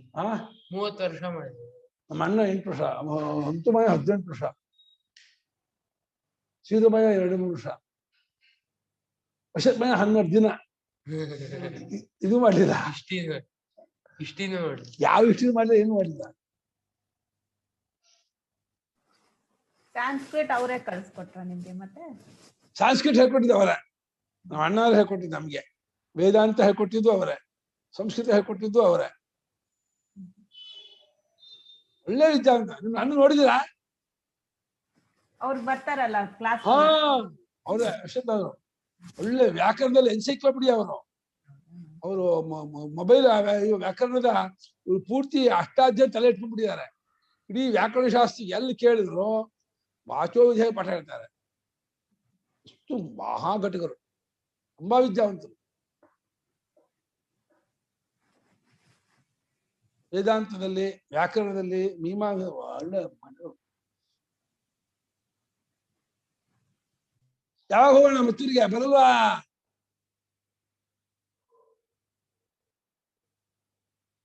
ಅಲ್ಲಿ ಹುಟ್ಟಿದವನಾಗಿ ಮಗು ಅಧ್ಯಯನ ಮಾಡಿದೇನೆ ಬ್ರಹ್ಮಬಂಧುವಂತೆಯೇ ಆಗೋದು ಸರಿಯಲ್ಲ ಎಂದರು. ಬ್ರಾಹ್ಮಣಾನ್ ಬಂಧೂನ್ ವ್ಯಪದಿಶತಿ ನ ಸ್ವಯಂ ಬ್ರಾಹ್ಮಣವರ್ತಃ ಇತಿ. ಬ್ರಾಹ್ಮಣನ ಬಂಧು ಎಂಬುದಾಗಿ ಹೇಳುತ್ತಾನೆ. ಬ್ರಾಹ್ಮಣರು ನಮ್ಮ ಬಂಧುಗಳು ಅಂತ. ತಾನು ನಾವು ಬ್ರಾಹ್ಮಣರಲ್ಲ, ನಾವು ವೇದಾಧ್ಯಯನ ಮಾಡಿಲ್ಲ, ಶಾಸ್ತ್ರಾಧ್ಯಯನ ಮಾಡಿಲ್ಲ, ನಾವು ಯಾವ ಪರಂಪರೆಯಲ್ಲಿ ಇಲ್ಲ ಅಂತ ಹೇಳಿ ಈ ರೀತಿ ತನ್ನನ್ನು ಕೀಳು ಮಾಡ್ಕೊಂಡು ಬ್ರಾಹ್ಮಣನ ಬಂಧು ಅಂತ ಹೇಳೋದಿದೆಯಲ್ಲ, ಇದು ಬ್ರಾಹ್ಮಣರಿಗೆ ಅವಮಾನ. ಈ ರೀತಿ ಇರಬಾರ್ದು. ನಮ್ಮ ವಂಶದವರು ಆ ರೀತಿ ಆಗ್ಬಾರ್ದು ಕಣಯ್ಯ. ಯಾವ ಕಾರಣಕ್ಕೂ ಹಾಗೆ ಅನ್ನಿಸ್ಕೋಬೇಡ. ಹೋಗು, ಗುರುಕುಲಕ್ಕೆ ಹೋಗು, ವಿದ್ಯಾಭ್ಯಾಸ ಮಾಡ್ಕೊಂಬ. ಅತಃ ಪ್ರವಾಸೋ ಅನುಮೀಯತೆ ಪಿತುಃ ಏನ ಸ್ವಯಂ ಗುಣವಾನ್ ಸನ್ ಪುತ್ರಂ ನೋಪದೇಶ್ಯತಿ. ಇದರಿಂದ ಏನ್ ಊಹೆ ಮಾಡೋದಂದ್ರೆ, ಇವನಿಗೆಲ್ಲೋ ಪ್ರವಾಸ ಒದಗಿ ಬಂದಿದೆ. ತಂದೆಗೆ ಎಲ್ಲೋ ಯಾಗ ಮಾಡಿಸೋದೋ ಅಥವಾ ವಿದ್ವತ್ ಸಭೆಗೆ ಹೋಗೋದೋ ಏನೋ ಪ್ರವಾಸ ಒದಗಿ ಬಂದಿದೆ. ಹಾಗಾಗಿ ಟೈಮ್ ಇಲ್ಲ ಮಗನಿಗೆ ವಿದ್ಯಾಭ್ಯಾಸ ಮಾಡಿಸೋದಕ್ಕೂ ಮತ್ತೆ ಇದು ಮಾಡಿಸೋದಕ್ಕೂ. ನೀನೇ ಗುರುಕುಲಕ್ಕೆ ಹೋಗ್ಬಿಟ್ಟು ನೀನೇ ಮಾಡ್ಕೊ ಅಂತ ಹೇಳಿ ಈ ರೀತಿ ಹೇಳ್ತಾ ಇದ್ದಾನೆ ಎಂದು ಭಾಷ್ಯಕಾರರು ಅರ್ಥಾದರ್ಶನ ಮಾಡ್ತಿದ್ದಾರೆ. ಅತಃ ಇದರಿಂದ ತಂದೆಯ ಪ್ರವಾಸವು ಅನುಮಾನ ಮಾಡಲ್ಪಡುತ್ತದೆ ಅಂತ ಇದ್ದಾರೆ. ಊಹೆ ಮಾಡಲ್ಪಡುತ್ತದೆ, ಏನೋ ಪ್ರವಾಸ ಇದೆ ಅಂತ. ಯಾಕೆಂದ್ರೆ ತಾನು ವಿದ್ಯಾವಂತನು ಗುಣವಂತನಾಗಿದ್ದು ಮಗನಿಗೆ ಉಪನಯನ ಮಾಡುತ್ತಿಲ್ಲ. ತತ್ವಜ್ಞಾನಿ, ಸ್ವಯಂ ತತ್ವಜ್ಞಾನಿಯಾಗಿ ತಂದೆ ತಾನು ಉಪನಯನ ಮಾಡುತ್ತಿಲ್ಲ ಅಂತಂದ್ರೆ ಏನೋ ಒಂದು ಪ್ರಸಂಗ ಇದೆ, ಸಂದರ್ಭ ಇದೆ.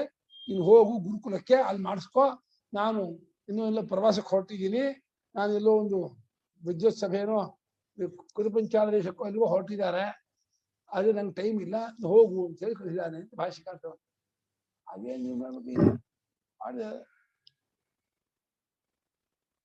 सः 12 वर्षः उपेत्य चतुर्विंशति वर्षः सर्वान् वेदान् अधीत्य महामनाः अनुचानमानी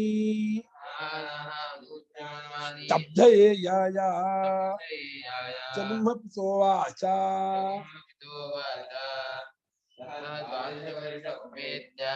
चतुर्विंशतिवर्षः सर्वान् वेदान् अधीत्य महामनाः अनुजानमानि स्तब्ध एयाय सगुम्हपितोवाच सः ह 12 वर्षः उपेत्य चतुर्विंशतिवर्षः सर्वान् वेदान् अधीत्य महामनाः अनुचानमानि स्तब्धः एयाय तं ह पिता उवाच सः श्वेतकेतुः 12 वर्षः 12 वर्षाः यस्य सः 12 ವರ್ಷः 12 ವಯಸ್ಸಿನವನಾಗಿದ್ದು ಉಪೇತ್ಯ ಗುರುಕುಲಕ್ಕೆ ಹೋಗಿ 24 ವರ್ಷः 24 ವರ್ಷದವನಾಗಿ ವಾಪಸ್ ಬಂದಂತೆ 12 ವರ್ಷಗಳ ಕಾಲ ಗುರುಕುಲವಾಸ ಮಾಡಿದ್ದಾನೆ.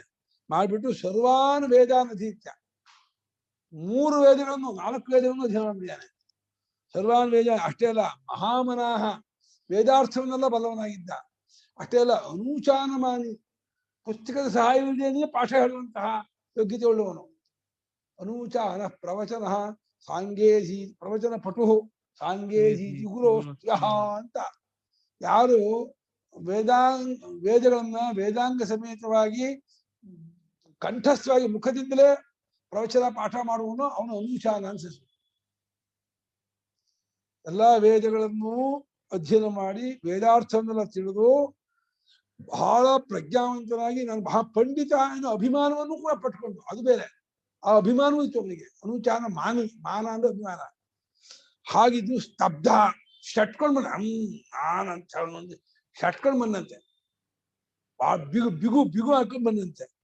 ಆವಾಗ ಅಪ್ಪ ನೋಡ್ದ, ಏನಿದು ವಿದ್ಯೆಗೆ ಇದು ಲಕ್ಷಣ ಅಲ್ವಲ್ಲ, ಹೀಗ್ ಬರಬಾರ್ದಲ್ಲ ವಿದ್ಯಾವಂತನು, ಇದೇನು ವಿದ್ಯಾ ದದಾತಿ ವಿನಯಂ ಅಂತಿದೆ, ಇವನೇನು ಶಟ್ಕೊಂಡ್ ಬರ್ತಾ ಇದ್ದಾನೆ, ಬಿಗುವಾಗಿ ಬರ್ತಾ ಇದ್ದಾನೆ, ಆ ಸ್ತಬ್ಧನಾಗಿ ಅಹಂಕಾರದಿಂದ ಬರ್ತಾ ಇದ್ದಾನೆ, ಯಾಕೋ ಎಡವಟ್ಟಾಯ್ತಲ್ಲ ಅಂತ ಹೇಳಿ ಅಪ್ಪ ಮುಖ ನೋಡಿದ್ರು. ಏನೋ ಮಗನೇ, ಅದನ್ನು ಕೇಳಿದೀಯೇನೋ, ಅದನ್ನ ತಿಳ್ಕೊಂಡಿದೀನೋ ಅಂದ್ರು. ಏನಪ್ಪಾ ಅಂದ್ರು. ಅದೇ ಯಾವ್ದು ಒಂದನ್ನು ತಿಳ್ಕೊಂಡ್ಬಿಟ್ರೆ ಎಲ್ಲವನ್ನೂ ತಿಳ್ಕೊಂಡ್ರೆ ಆಗುತ್ತದೆಯೋ ಅದನ್ನ. ಅದ್ ಹೆಂಗಾಗುತ್ತಪ್ಪ? ಯಾವ್ದೋ ತಿಳ್ಕೊಂಡ್ಬಿಟ್ರೆ, ಗಣಿತ ತಿಳ್ಕೊಂಡ್ಬಿಟ್ರೆ ವ್ಯಾಕರಣ ಗೊತ್ತಾಗ್ಬಿಡುತ್ತಾ, ವ್ಯಾಕರಣ ಗೊತ್ತಾಗ್ಬಿಟ್ರೆ ಮೀಮಾಂಸ ಗೊತ್ತಾಗತ್ತಾ, ಏನ್ ಹೇಳ್ತಿದ್ಯಾ ನೀನು ಅಂತ. ಇದೆಯಪ್ಪ ಹೇಗೆ ಮಣ್ಣನ್ನು ತಿಳ್ಕೊಂಡ್ಬಿಟ್ರೆ ಮಣ್ಣಿನ ಎಲ್ಲಾ ವಿಕಾರವನ್ನು ಮಣ್ಣಿನಿಂದ ಹೇಗೆ ತಿಳ್ಕೊಬಹುದು, ಹಾಗೆ ಇಡೀ ಜಗತ್ತಿಗೆಲ್ಲ ಒಂದು ಮೂಲವಾದ ಒಂದು ವಸ್ತು ಇದೆ, ಅದನ್ನ ತಿಳ್ಕೊಂಡು ಎಲ್ಲವನ್ನೂ ತಿಳ್ಕೊಂಡಂಗಾಗತ್ತೆ, ಗೊತ್ತಾ ಅಂತ. ಓ, ಅದ್ ನಮ್ ಗುರುಳಿಗೆ ಗೊತ್ತಿಲ್ಲ ಅನ್ಬಿಟ್ಟ. ಲೇ ಕಳ್ಳ ಮಗನೇ, ಗುರುಳಿಗೆ ಗೊತ್ತಿಲ್ಲ ಹೇಳ್ತಿಯಲ್ಲ, ಗುರುಕುಲ ಪ್ರೇಷಣ ಭಯ. ಮತ್ ಹೋಗುವಂತೀಯ ನೀವು ಗುರುಕುಲಕ್ಕೆ, ಗುರುಕುಲ ಕಳಿಸ್ತೀಯಾ?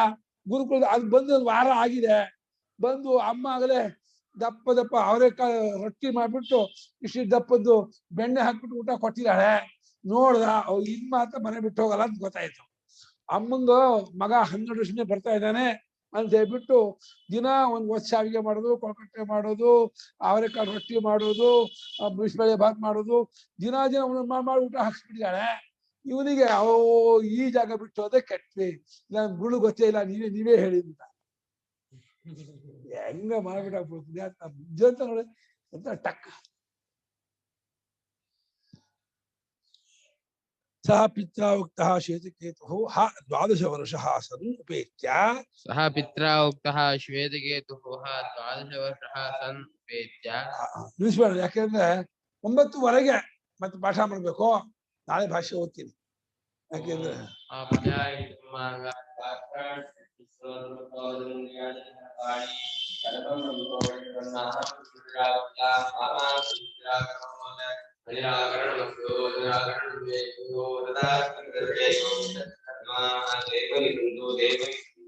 ಓಂ ಶಾಂತಿ ಶಾಂತಿ ಶಾಂತಿ.